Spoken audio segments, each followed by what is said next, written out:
Cumva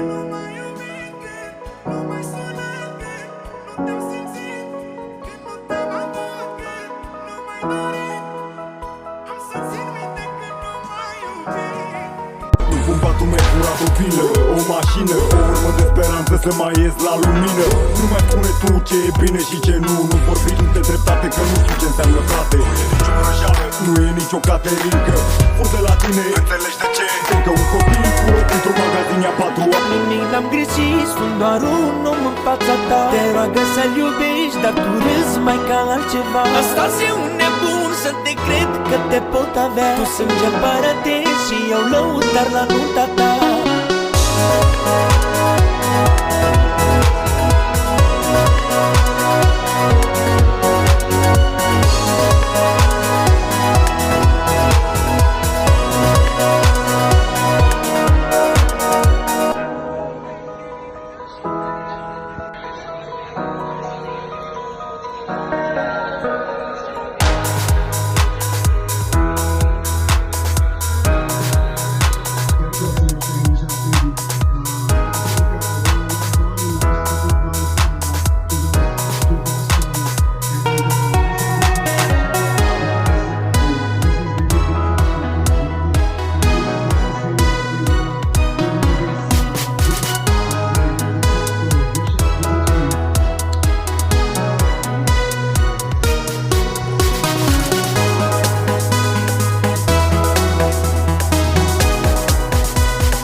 Thank you.